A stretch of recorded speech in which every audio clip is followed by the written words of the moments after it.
What's going on, everybody? I'm Riku and welcome back to another video of Inazuma 11 Victory Road. And oh my god, I have some information for all of you today. 2 days ago we had the Level 5 Heroes Showcase. I don't even know how to explain this. This was 40 minutes worth of Inazuma 11 news specifically. There is a lot to break down, but right off the bat, I'm going to say the release date. It is the 22nd of August on anniversary, and I was absolutely losing my marbles when they announced this. I honestly can't express how happy I am. It's just... I just need you to see the clip. When? I'm closing my eyes. 2025, we know this? On anniversary! Yeah, so it's safe to say that I was excited. Let's just go over everything that was shown, everything that might spur out some questions. I'm going to try and condense it for it to be digestible since they didn't really do a good job at explaining it. So please bear with me, and if it gets confusing, I'm more than happy to answer in the comment section down below.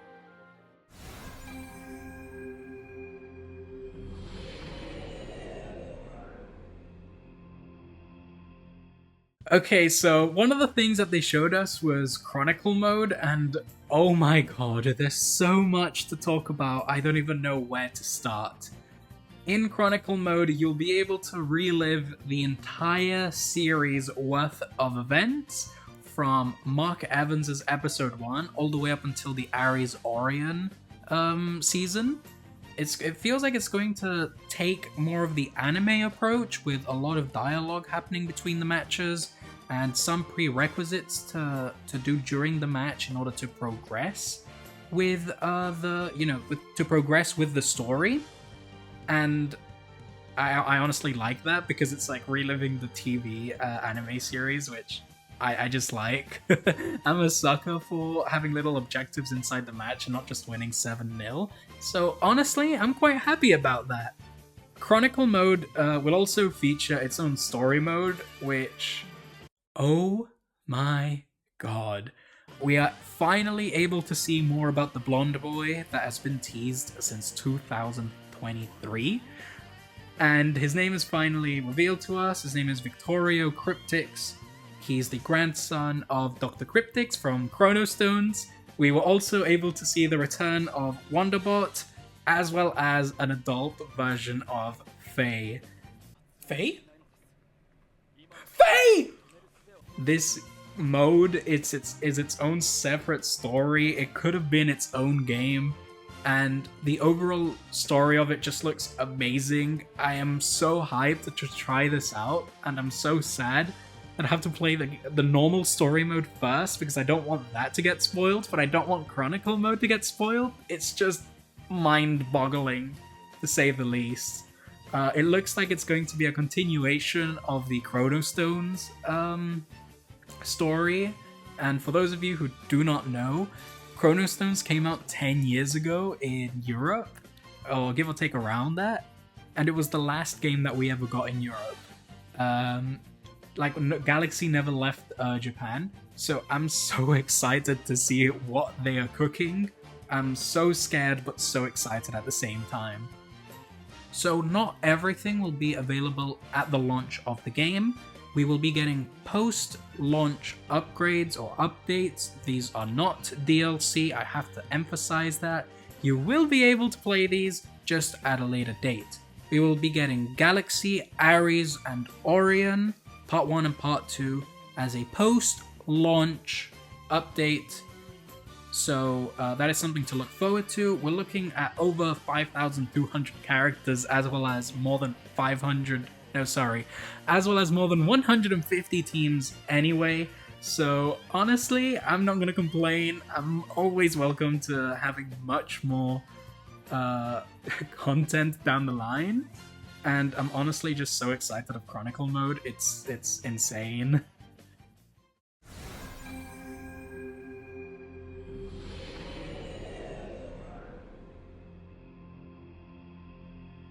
As for the story mode, they didn't really show us anything. So all I can say is that it's looking very interesting, and it's something that they are looking to reinvent the story mode for this game. Unlike the old games with Mark and Arian, sadly we don't have a game for Sony, but let's just forget about that real quick. For Mark and Arian, you had a predetermined set of characters, which will evolve alongside the story. In Victory Road, you will have 5 characters, and you'll be able to choose another 5 characters from a selection of 10 in order to be able to take part in the story with you. This is basically Hino saying, yeah, you guys can choose whoever you want, which is good, because there's always at least a couple of characters that you don't really care about in the main team, and it's like, oh, but I really want to play with other characters, you know? So this is honestly a very good thing. You will be able to scout the other 5 characters that you don't pick once you're done with the story, which is a very good thing and something that I'm looking forward to, because that just means that I can just replay the story and just have different characters and, you know, just see all of the different stories. I'm just gonna lose my mind over this. I do have to say that once we get the game, do not spoil it for at least 2 weeks, because the content in this game is so big that you're not going to be doing the story all the time. So we're going to try to keep it as spoiler-free as possible, but I will be uploading a walkthrough, a playthrough, whatever you want to call it, once the game launches. So let me know if you're excited for that. Leave a comment down below.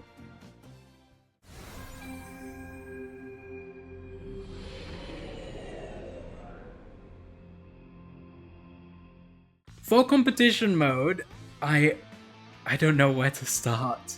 We have Fighting Spirits, Armify, Miximax, and Souls, all of them from the Go series. They're all coming back, and I honestly don't even know how to put this into words. I thought that if they included Miximax, it would be like the Galaxy one, where the player is already Miximax when you're playing, and not one that happens during the match, like in Chronostones. So, in that sense, it feels like we're going to be seeing a lot more in-game cutscenes whilst we're playing the game, if that makes sense.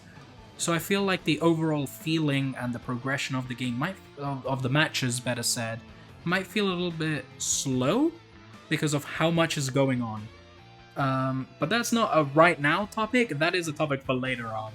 We also have new systems being introduced, new gameplay systems being introduced. We have the Bond transformation, which allows a player to transform into another player. It was honestly kind of confusing when they showed it. Darren was transforming into Mark, and he was then able to use God Hand V. I'm assuming that this is more of a strategic sort of thing. So if, for example, you are Darren and the striker is Axel, he will be able to destroy you at any given point since he just beats you in typing. So being able to change to Mark, for example, will allow you to be triumphant over him. So that is honestly something that I really like, and it feels like they're going to make it more of a strategic depth game, which I absolutely love. However, there is also another thing, another system that they decided to show, and it looks like a Dragon Ball transformation. It's called Awakening, and it feels like the Fury phases from the DS games, just now they are just specific to a person, like one character, and it feels like that it's just going to be like a little, oh yes, my multipliers are increased by 2 or by 3 for a solid like 20 seconds, and those 20 seconds I am invincible. I do have to say that we are able to get over 5,200 characters. That number is just mind-boggling to me. I don't know where we're pulling 5,200 characters from. And we're also able to store a total of 10 teams, which I hope they expand on. I hope that it expands to 20 or 30 later on down the line, because I know myself very well. 10 teams is not going to be enough for me, especially if I'm going for 5,200 characters and I'm trying to make different teams with all of my favorite characters. I'm gonna need more, and I hope that they give us more.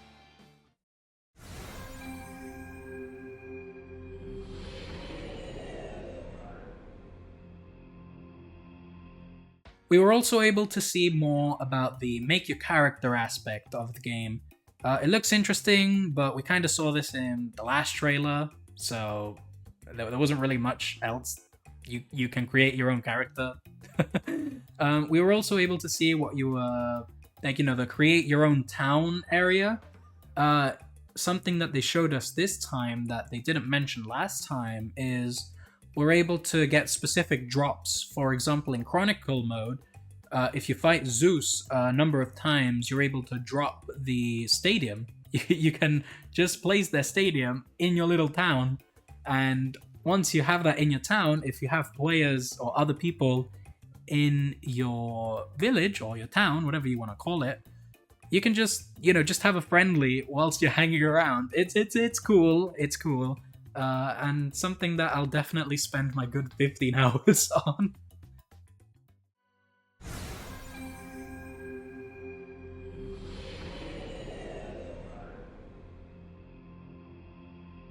So as for the pre-orders, they're available right now. You can pre-order them on Steam, PlayStation 4 and PlayStation 5, Xbox Series S and X, and sadly we can't pre-order them yet on the Nintendo Switch or Nintendo Switch 2 systems.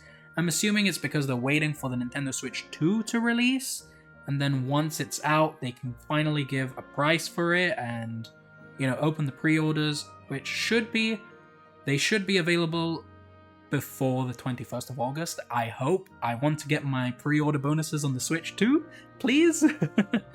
As for the pre-order bonuses, we will be getting the Bracelet of Victory, which will allow you to get more EXP, the Dark Emperor's Kit, and a set of training beans, which we kind of saw in the beta, which allowed us to get a different outfit for Destin Billows. I do have to say that according to Hino, all of the items that are in the pre-order bonus will be able to be farmable. So do not feel the rush of, oh my god, I need this right now, I won't be able to get this. No. You, according to Hino, will be able to farm these up in the final game without any issues. Additionally, we have a deluxe edition. This deluxe edition will always be there. You will be able to upgrade it from the base game to the deluxe edition. These bonuses include Faye, not the adult version, regular Faye from Chrono Stones, football club room, and Rai Rai restaurant for the little town that you can make, a promise pendant which will allow you to get more EXP, as well as an exclusive victory jump. Not gonna lie, they could have given us a little bit more. We're paying an extra $10 to $13, pounds, euros, whatever. It's honestly, they should have given us a little bit more. Another thing that they announced is that we will be getting platform-specific bonuses. What do these mean? So, depending on which platform you are playing Inazuma 11 Victory Road, you will get a higher boost rate of getting specific characters. The characters you will be seeing on screen right now, as you can see, very beloved characters will be across different platforms. I do have to say they aren't exclusive. You do not have to give in to buying in a console that you do not wish, just to get that character. All of these characters will be available on any platform that you purchase the game. This is just for higher rates on these specific characters. Something that I would like to point out is if, for example, you buy the game on Nintendo Switch, but you also buy the game on Steam, if you initiate cross-save between the two, regardless of which platform of the two you will be playing on, you will get the rate up for both of the platforms. So if I'm playing on Switch, I will get the rate up for the Team Ogre, Eternal Light, and Ancient Darkness teams on my Nintendo Switch, additional to Prominence, Diamond Dust, and Xanark's Domain. To my knowledge, according to what I was able to read on the website, you are able to have all of the platform-specific bonuses if you purchase the game 4 times and initiate cross-save, but I would honestly not recommend doing that. That's way too much money to do, and you should only do that if you're a content creator who actually earns money. Wink wink to me, because I had plans on buying it on all platforms. And that concludes the video. That was honestly quite a lot of information. I would love to do more of a deep dive into this game. I'm going to be supporting the hell out of this game so much. Leading up to the release, on the release, post-launch release, everything. So if you like Inazuma 11, you got this far into the video, leave a like, subscribe, all the good stuff, and I'll see you all in the following Inazuma 11 Victory Road videos. Adios!